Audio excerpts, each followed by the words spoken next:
Shahzad Poonawalla BJP అధికార ప్రతినిధిగా ఉండి ఇప్పుడు ఆయన ఆ పదవి నుంచి ఆయనే తొలగిపోయాడు. కానీ నిత్యం నేను నరేంద్ర మోదీ అనుచరుడిగానే ఉంటానని చెప్పి ఒక కామెంట్ పెట్టారు కదా ఎక్స్లో. ఆయన ఇప్పుడు ఏమంటున్నారంటే నరేంద్ర మోదీ ఫెయిల్ అయిపోయాడు 12 సంవత్సరాల కాలంలో.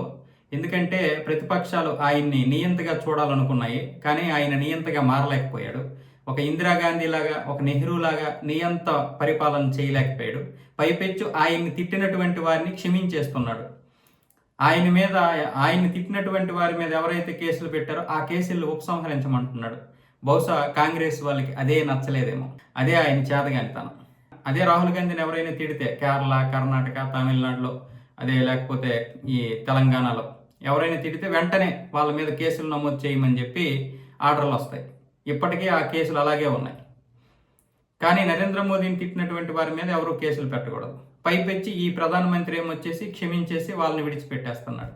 బహుశా ప్రతిపక్షాలు ఆయన్ని నియంతగా చూడాలనుకుంటున్నాయేమో, వాళ్ళ కోరిక ఈయన తీర్చలేకపోతున్నాడు అన్న విధంగా వ్యంగ్యంగా నిన్న మాట్లాడాడు ఆయన.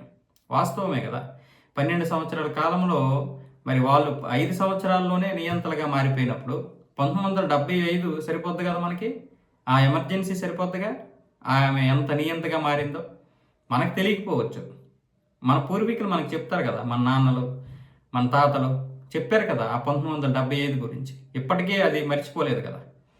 ఆవిడ పోయినా ఆ యొక్క కాలరాత్రులు, ఆ యొక్క చీకటి రోజులు అలాగే ఉన్నాయి ఇంకా అందరి మధ్యలో. చరిత్ర ఎప్పటికీ చెరిగిపోదు.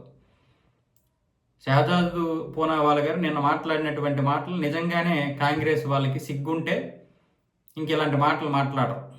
అంటే విద్యార్థుల మీద పెట్టిన కేసులు ఉపసంహరించుకున్నా వీళ్ళకి మంటే, ఒకవేళ కేసులు పెట్టినా మంటే. మరి అదే రాహుల్ గాంధీ మీద కేరళలో ఎవరో ఒక వ్యక్తి ఏదో అన్నాడు, ఆయన ఇన్స్టాగ్రామ్లో తిట్టాడని చెప్పి అతన్ని అరెస్ట్ చేశారు.